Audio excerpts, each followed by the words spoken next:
Welcome to safe structure. आज का topic है concept of FCK, FY and stress strain curve. अब ये पूरा जो चीज़ है ना, ये आरसीसी स्ट्रक्चर का बेस है। अब इसको नहीं समझोगे तो फ्यूचर में आरसीसी स्ट्रक्चर को विजुअलाइज नहीं कर पाओगे। तो इसीलिए इस चीज़ को नेग्लेक्ट मत कीजिएगा। ठीक है, हमारा आज का जो मॉड्यूल है, पहले हम लोग एफसीके, उसके बाद एफवाई और उसके बाद एक के बाद एक कॉन्सेप्ट को जानेंगे डिफरेंट स्ट्रेस स्ट्रेन कर्व का। ठीक है, चलिए शुरू करते हैं। तो देखिए, एक मिनट। देखिए, कॉन्सेप्ट ऑफ एफसीके, ये एफसीके होता क्या है। देखिए, एफसीके है compressive strength of cube. Actually में कॉम्प्रेसिव स्ट्रेंथ ऑफ क्यूब है। अब क्यूब क्या है? एक क्यूब होता है जो क्यूब को लैब में लिया जाता है, लैब में इसको बनाया जाता है। बनाकर अब ऐसा कुछ क्यूब है, उस क्यूब का डायमेंशन 150 इंटू 150 इंटू 150 है। अब इस क्यूब को लैब में बनाकर 28 डे क्यूरिंग किया जाता है। 28 डे क्यूरिंग करने के बाद इसको यूनिएक्सियल कंप्रेसिव टेस्टिंग मशीन से इसको टेस्ट किया जाता है। उस मशीन कुछ ऐसा होता है देखने में। ठीक है, ये वो क्यूब है जिस क्यूब को बनाया जाता है। बनाने के बाद इसको अब इसमें टेस्ट किया जाता है, ऊपर से और नीचे से कंप्रेसिव स्ट्रेस दिया जाता है। इसको दे के देखा जाता है कि कहाँ पर कौन से स्ट्रेस पे ये कोलैप्स या क्रैक जनरेट हो रहा है। अब यहीं पर एक चीज़ आ जाता है कि हम इसी को कंप्रेसिव स्ट्रेंथ बोलेंगे। देखिए, यहाँ पर 3-4 पैरामीटर है। कौन सी चीज़ को हम लोग एक्चुअल फील्ड में एक्नॉलेज करते हैं, कौन सी चीज़ को एक्चुअल फील्ड में हम लोग कंसिडर करते हैं, वही जानने की कोशिश करेंगे। देखिए, पहले ये बात तो 28 डे में कंप्रेसिव स्ट्रेंथ कर लिए। फिर ये जो डेटा निकल के आ गया, इसको हम लोग कहेंगे कंप्रेसिव स्ट्रेंथ ऑफ क्यूब। ये क्यूब का कंप्रेसिव स्ट्रेंथ है। अब ये क्या एफसीके है? देखिए, ये एफसीके एक्चुअल में नहीं है। इसके बाद हम लोग क्या करेंगे? Characteristic compressive strength of cube. Characteristic compressive strength of cube क्या है? देखिए, ये एफसीके है। अब इसको कैसे कंसिडर करें हम लोग? देखिए, हम लोग कोई भी चीज़ प्रोबेबिलिटी में अगर जाएं, देखिए ये तो एक प्रोबेबिलिटी है ना कि ये फेल करेगा या नहीं करेगा। हम 100% ये नहीं बोल सकते कि फेल नहीं करेगा। फेल करने का चांसेस है, तो हम लोग कितना चांसेस कंसिडर करें कि वो फेल करेगा? ये 5% से ज़्यादा नहीं होना चाहिए। 5% इसका चांस है कि फेल करेगा, लेकिन 95% चांस होगा कि ये जो कंप्रेसिव स्ट्रेंथ हम लोग कंसिडर कर रहे हैं एफसी के, ये 95% चांस है कि ये सेफ रहेगा उसी स्ट्रेंथ पे। मतलब अगर हम लोग कंसिडर कर रहे हैं कि M20, तो M20 उसी स्ट्रेंथ पे सेफ रहेगा, इसका चांसेस है 95%। अब देखिए, ये जो एफसी का निकला, इसको फिर 1.5 से डिवाइड किया जाता है। ये पार्शियल फैक्टर ऑफ सेफ्टी नहीं है, ये एक फैक्टर है। फैक्टर क्यों यूज किया जाता है? हम लोग साइट में क्या करते हैं? साइड में बीम बनाते हैं, कॉलम बनाते हैं, लेकिन हम लोग लैब में क्या टेस्ट कर रहे हैं? एक क्यूब। और एक क्यूब का जो डेटा है, उसके साथ हम लोग एक बीम का डेटा नहीं कंपेयर कर सकते। इसीलिए एक क्यूब से जब हम लोग एक बीम और एक स्लैब और एक कॉलम को कंसिडर करते हैं, इसीलिए हम लोग 1.5 का एक डेटा, एक फैक्टर डिवाइड कर देते हैं, जिससे हम लोग वो जो डेटा है, वो जो वेरिएशन ऑफ शेप है, उसको अकाउंट किया जाता है। ठीक है, तो इसी वजह से हम लोग 1.5 डिवाइड करते हैं, क्योंकि हम लोग लैब में कंसिडर कर रहे हैं क्यूब, लेकिन एक्चुअल फील्ड में बना रहे हैं डिफरेंट टाइप ऑफ स्ट्रक्चर। अब देखिए, अब इसको फिर for general conversation, characteristic compressive strength of concrete means characteristic compressive strength of cube. देखिए, जनरल में हम लोग कंक्रीट का जो स्ट्रेंथ है वो क्यूब का स्ट्रेंथ मानते हैं, लेकिन जो डिजाइन स्ट्रेंथ ऑफ कंक्रीट है, उसको फिर जो characteristic compressive strength of cube मिला हम लोगों को, उसको फिर डिवाइड किया जाता है 1.5 से। ये है पार्शियल फैक्टर ऑफ सेफ्टी। देखिए, इसको एक एग्जांपल से समझते हैं। देखिए, 100 क्यूब बनाए एक साइड पे। 100 क्यूब बनाने के बाद वो 100 क्यूब को फिर ऐसे इंक्रीजिंग ऑर्डर पे सजा रहे हैं हम लोग। फिर उसको यूनिएक्सियल टेस्ट किए। यूनिएक्सियल टेस्ट 100 क्यूब के करने के बाद कुछ ऐसा फिगर आ गया। पहले जो डेटा निकला वो 25, 27 ऐसे करके करके ये आ गया एक डेटा। ऐसे करके 100 क्यूब का एक डेटा आ गया। ठीक है, 100 क्यूब का एक डेटा आने के बाद हर एक का क्यूब का डेटा 25 किलो न्यूटन पर मीटर मिलीमीटर स्क्वायर 27 ऐसे करके इसको इंक्रीजिंग ऑर्डर पे सजा दिया। अब इसका कैरेक्टरिस्टिक कंप्रेसिव स्ट्रेंथ कैसे कौन सा होगा ना, इसका एफसी का क्या है, इसका एफसी का है, हम लोग क्या जानते हैं कि 5% चांस कि फेल होगा, 95% वो सेफ रहेगा। इसीलिए हम लोग देखेंगे कि यहाँ से पांचवा कौन है, ठीक है, क्योंकि 100 क्यूब है, 100 में हम लोग 1/1 एक एक को मान ही सकते हैं ना। देखिए 1 2 3 4 5, अब ये हो गया इसका एफसी के, क्योंकि यही है 5%, क्योंकि 100 क्यूब है इसीलिए 5% 30 हो गया, ठीक है। अब 30 हो गया इसका कैरेक्टरिस्टिक स्ट्रेंथ, ठीक, एफसी के हो गया। अब इसके कैरेक्टरिस्टिक्स कंप्रेसिव स्ट्रेंथ कैसे निकाले, सिंपली इसको डिवाइड कर दो 1.5 से। क्यों, क्योंकि इसको अगर साइड पे बनाएंगे तो क्यूब नहीं बनाएंगे, बीम कॉलम बनाएंगे, इसीलिए 1.5 डिवाइड कर दिए। इसके बाद इसको हम लोग डिजाइन कंप्रेसिव स्ट्रेंथ कौन सा कहेंगे, फिर इसको पार्शियल फैक्टर ऑफ सेफ्टी से डिवाइड कर दो, निकल गया 0.445 एफसी के, ठीक है। अब इस डेटा का अगर डिजाइन कंप्रेसिव स्ट्रेंथ निकालना चाहते हैं तो एफसीके की जगह 30 बिठा दो, फिर निकल जाएगा आपका डिजाइन स्ट्रेंथ। अब देखिए इसको रिप्रेजेंट कैसे करेंगे, रिप्रेजेंट करेंगे M30 देखे हो ना, कभी भी डिजाइन करते हो तो वहां पर M30 M20 दिया रहता है, तो यही है वो। देखिए एफ वाई, अब ये एफ वाई क्या है, एफ वाई है इल स्ट्रेंथ, लोअर इल स्ट्रेंथ। अब लोअर इल पॉइंट क्या है, देखिए ये एक कर्व है, ये एक माइल्ड स्टील का कर्व है, ठीक है। अब इसको यहाँ से यहाँ तक ये निकल गया आपका लीनियर पोर्शन, यहाँ तक ये हुक्स लॉ फॉलो करेगा, लेकिन यहाँ से ये थोड़ा इलास्टिक नेचर खोने लगेगा, प्लास्टिक नेचर लेने लगेगा, मतलब यहाँ पे ये थोड़ा कर्व डिफर करेगा। अब ये अपर यील्ड पॉइंट होगा, ये जो डेटा है, ये जो पॉइंट है, अब ये होगा को लोअर यील्ड पॉइंट, यही डेटा है वो एफ वाई। जो अब जब एफ वाई कंसिडर करते हैं तो लोअर यील्ड पॉइंट ही हम लोग कंसिडर करते हैं, ठीक है। इसको मैं फिर बताऊंगा वहां पर। देखिए lower yield point of steel, strength of steel during tensile strength of tensile test of steel. देखिए ऐसे ही कुछ टेस्ट होता है, इस डेटा को ऐसे स्ट्रेच किया जाता है दोनों तरह, यहाँ इस तरह और इस तरह से इसको स्ट्रेच किया जाता है, और ऐसे ही कुछ टेस्ट उसका होता है। अब देखिए इसका जो टेस्ट मेथड है ये स्ट्रेन कंट्रोल मेथड है। अब मैंने बताया था जब इससे पहले एक वीडियो बनाया था, तो वहाँ पर कॉलम डिजाइन में बताया था कि हमारा जो टेस्ट होता है इसको स्ट्रेन के लिए स्ट्रेस जनरेट होता है कि स्ट्रेस के लिए स्ट्रेन जनरेट होता है। ऑब्वियसली स्ट्रेन के लिए स्ट्रेस जनरेट होता है, ठीक है। तो इसीलिए हम लोग स्ट्रेन कंट्रोल मेथड यूज करते हैं। अगर स्ट्रेन कंट्रोल मेथड यूज नहीं कर पाए तो हम लोग ये डेटा आप लोगों को नहीं मिलेगा, ये जो लोअर यील्ड पॉइंट है ये डेटा नहीं मिलेगा। इससे पहले ही अगर स्ट्रेस देने लगे और यहाँ तक स्ट्रेस आ गया तो ये टूट जाएगा, ये डेटा आप लोगों को कभी नहीं मिलेगा इतने स्मूथ कर। देखिए इसका पार्शियल फैक्टर ऑफ सेफ्टी 1.15 है। क्यों, क्योंकि इसको साइट पे बनाया नहीं जाता, इसको बनाया जाता है फैक्ट्री से। तो सिर्फ 1.15 एक छोटा सा फैक्टर दे दीजिए, एक छोटा सा फैक्टर से डिवाइड कर दीजिए, फिर ये डेटा सिंपली निकल गया, ठीक है। तो इसी वजह से इसका 1.15। लेकिन जब आप लोग कंक्रीट का बना रहे थे तो क्या हो रहा था, फिर पहले तो इसको लैब में बना रहे थे, लैब प्लस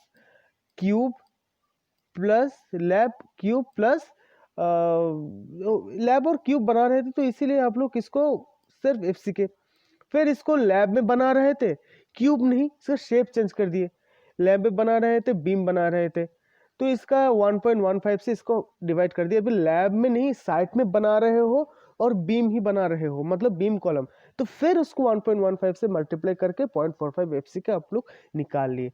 तो देखिए इस यहाँ पर ये different type of variation of steel आप लोगों को मार्केट में मिलेगा ऐसा, और इसका रिप्रेजेंटेशन कुछ होता है ऐसा, ठीक है। अगर साइट पे या मार्केट पे जाओगे तो ऐसा ही आप लोगों को स्टील आप लोगों को मिलेगा। डिजाइन इंजीनियर जो है वो यही डेटा प्रोवाइड करेगा आपका शीट पे।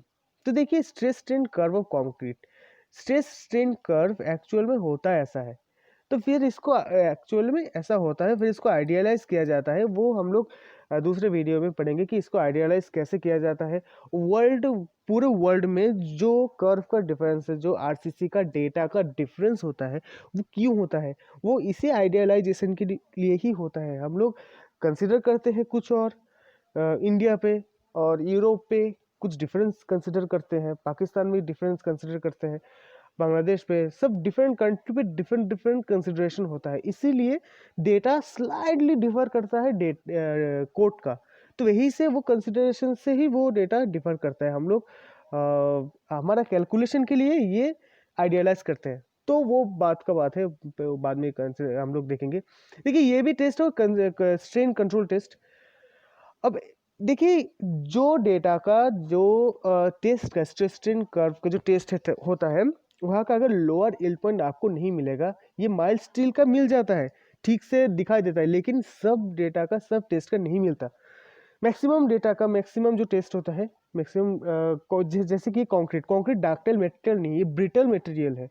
अगर ये ब्रिटल मटेरियल है तो इसको आप मतलब 1 सेकंड से ये टूट जाएगा, एक स्ट्रेंथ आएगा, ये टूट जाएगा आपका। ये आप कंसिडर नहीं कर पाओगे कि कहाँ पे ये टूट रहा है। अब पता ही नहीं चलेगा कि इसका यील्ड पॉइंट क्या है।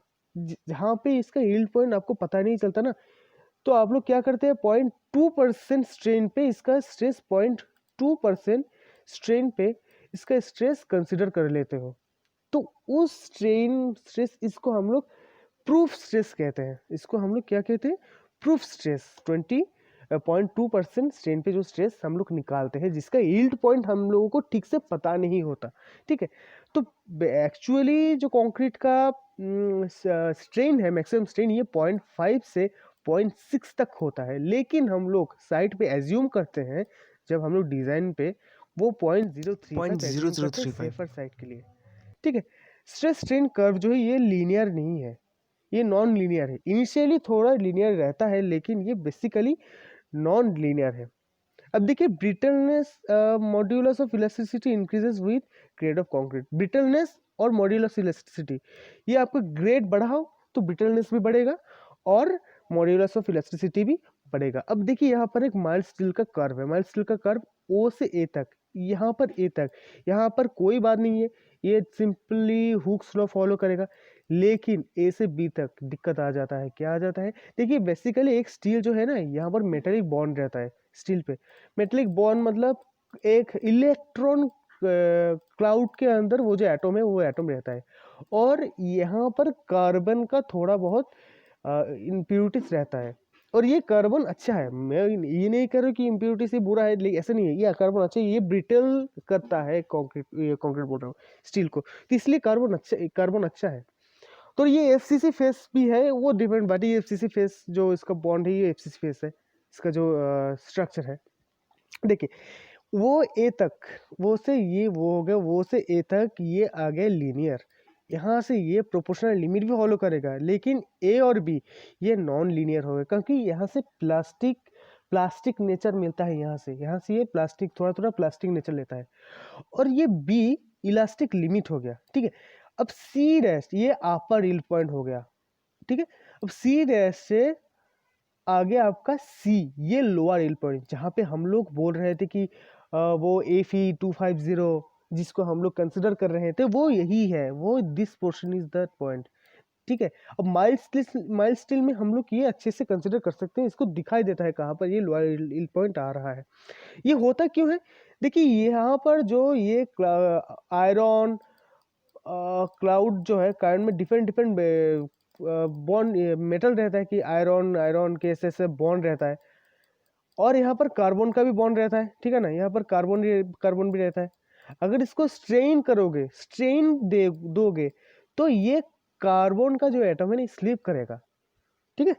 ये स्लिप करता है कार्बन का, ये जो मेटालिक बॉन्ड है, मेटालिक बॉन्ड स्लिप करता है, तो इसीलिए तो हम लोग यहाँ पर लोअर यील्ड पॉइंट मिलेगा। इसके बाद ही यील्ड प्लेटो आएगा, स्ट्रेन बढ़ाओगे स्ट्रेस नहीं बढ़ेगा। लेकिन यहाँ पर एक प्रॉब्लम है, इससे ज़्यादा आप लोग अगर स्ट्रेन दोगे, ये स्ट्रक्चर तो रहेगा लेकिन ये सर्विसेबल नहीं रहेगा। ठीक है, सर्विसिबिलिटी बहुत इंपॉर्टेंट है।